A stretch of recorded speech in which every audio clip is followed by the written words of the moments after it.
Assalamualaikum warahmatullahi wabarakatuh. Perkenalkan, nama saya Nur Hafiza, NIM 120066021. Saya mahasiswi dari Institut Agama Islam Negeri Pontianak, Fakultas Usuluddin Adab dan Dakwah, Prodi Bimbingan Konseling Islam.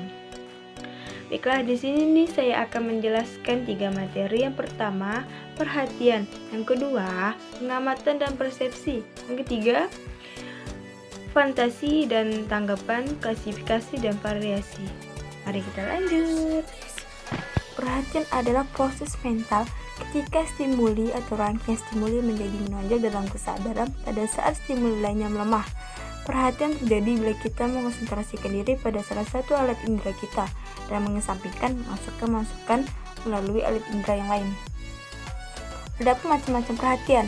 Menurut Sumadi Suryabrata, perhatian dapat dibagi menjadi beberapa macam. Yang pertama, atas dasar intensitasnya, yaitu banyak sedikitnya kesadaran yang menyertai sesuatu aktivitas atau pengalaman batin, maka dibedakan menjadi 2, yaitu perhatian intensif dan perhatian tidak intensif. Yang kedua, atas dasar cara timbulnya perhatian dibedakan menjadi 2. Yang pertama, perhatian spontan, perhatian tak sekehendak atau perhatian tak sengaja, yaitu perhatian yang timbul begitu saja seakan-akan tanpa sengaja, terjadi tanpa usaha. Yang kedua, perhatian sekehendak, perhatian sengaja, yakni perhatian yang timbul karena usaha atau dengan kehendak. Yang ketiga, atas dasar luasnya objek yang dikenai perhatian dibedakan menjadi 2, yaitu perhatian terpencar, yakni perhatian pada suatu saat dapat tertuju pada bermacam-macam objek. Kedua, perhatian terpusat, yaitu perhatian yang terpusat hanya dapat tertuju pada objek yang sangat terbatas. Adapun hal-hal yang menarik perhatian bisa dipandang dari segi objek. Hal yang menarik perhatian adalah hal yang keluar dari konteksnya, atau hal yang menarik perhatian adalah hal yang lain dari yang lain. Bisa juga dipandang dari segi subjek yang memperhatikan. Hal yang menarik perhatian adalah hal yang sangat bersangkut paut dengan pribadi si subjek. Materi yang kedua yaitu pengamatan dan persepsi. Pengamatan adalah proses mengenal dunia luar melalui penggunaan panca indera. Syarat terjadinya pengamatan, yang pertama, adanya perhatian terhadap perangsang yang mengenai alat indera. Yang kedua, syaraf sensoris harus menerus rangsangan itu ke otak. Dan yang ketiga, menyadari perangsang itu. Adapun sifat-sifat pengamat, yang pertama, pengamatan yang kuat, yang kedua, pengamatan yang luas, dan yang ketiga, pengamatan yang benar. Persepsi adalah kemampuan membedakan, mengelompokkan, memfokuskan, dan mengorganisasikan pengamatan.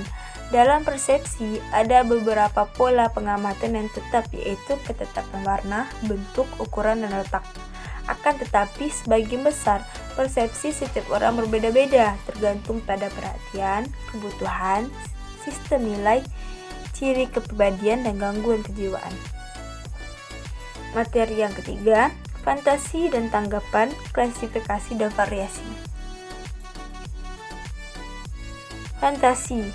Fantasi didefinisikan sebagai daya untuk membentuk tanggapan-tanggapan baru dengan pertolongan tanggapan-tanggapan yang sudah ada. Dan tanggapan yang baru itu tidak harus sesuai dengan benda-benda yang ada. Fantasi berorientasi dalam alam imajiner, melampaui dunia real atau nyata. Atau bisa juga diartikan dengan proses menciptakan gambaran-gambaran baru berdasarkan gambaran yang telah ada, yang diperoleh dari pengamatan. Adapun jenis-jenis fantasi dapat dibedakan menjadi beberapa macam, yaitu fantasi terpimpin, yaitu fantasi yang mengikuti fantasi orang lain, misalnya murid mendengarkan cerita guru atau membaca cerita. Yang kedua, fantasi mencipta, yaitu fantasi yang menciptakan tanggapan-tanggapan yang benar-benar baru, misalnya pengarang cerita dan orang yang membuat alat permainan. Yang ketiga, fantasi aktif, fantasi yang terjadinya melibatkan secara aktif gejala-gejala jiwa lainnya seperti pikiran, kemauan, dan perasaan. Yang keempat, Fantasi pasif. Fantasi yang terjadinya tidak melibatkan gejala-gejala jiwa lainnya secara aktif. Pada fantasi pasif, seolah-olah kesadaran dibiarkan untuk tempat bermain daya fantasi. Tanggapan mengingat atau mengalami kembali sesuatu yang pernah kita amati. Gambaran ingatan dari suatu pengamatan disebut tanggapan. Penanggapan itu umumnya ialah pengalaman kembali atau penghajatan kembali bekas-bekas yang diterima dahulu dari pengamatan yang sekarang digambarkan kembali dalam kesadaran.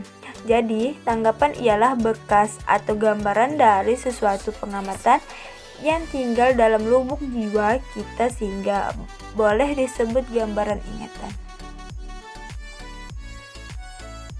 Tanggapan dapat dibedakan menjadi 3. Yang pertama, menurut alat indera yang berperan dalam waktu mengamati, ada tanggapan visual atau penglihatan, auditif atau pendengaran, penciuman, dan sebagainya. Yang kedua, menurut terjadinya adanya tanggapan ingatan dan tanggapan fantasi. Yang ketiga, menurut terikatnya tanggapan benda dan ada tanggapan kata. Adapun jenis-jenis tanggapan dapat digolongkan kepada tanggapan reproduksi. Suatu tanggapan dianggap sebagai reproduktif bila tanggapan itu menunjukkan pengingatan kembali suatu benda, kejadian, dan situasi yang memberikan suatu pengalaman sensoris atau pengamatan masa lalu. Setiap hari dari penginderaan dapat terlibat. Yang kedua, tanggapan imaginier. Tanggapan bukanlah selalu hanya reproduksi pengalaman-pengalaman lalu. Banyak gambaran-gambaran mental atau tanggapan adalah hasil dari suatu sistem pengalaman masa lalu yang mengambil suatu bentuk baru dan dapat dianggap sebagai tanggapan produktif dan kreatif. Hal ini bisa disebut tanggapan imaginier. Penemuan pembacaan hasil-hasil fiktif, khayalan atau arsitik adalah contoh-contoh dari jenis tanggapan ini. Mimpi malam dan siang hari meliputi tanggapan reproduktif dan sintesis.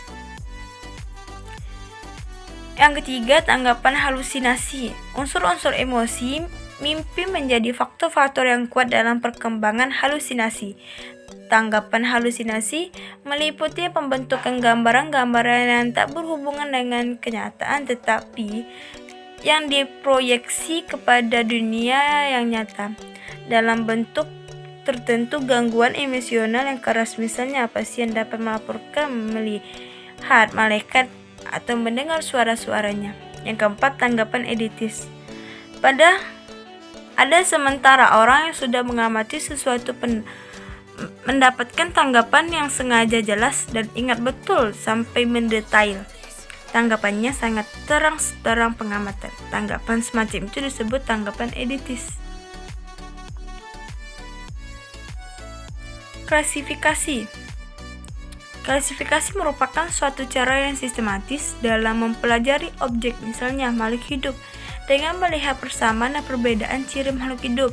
Contoh, ayam dikelompokkan dalam satu kelompok dengan burung karena memiliki persamaan, yaitu tubuh ditutupi bulu, bernapas dengan paru-paru, dan mempunyai 4 ruang jantung. Variasi. Variasi adalah perbedaan yang terjadi di antara individu sejenis.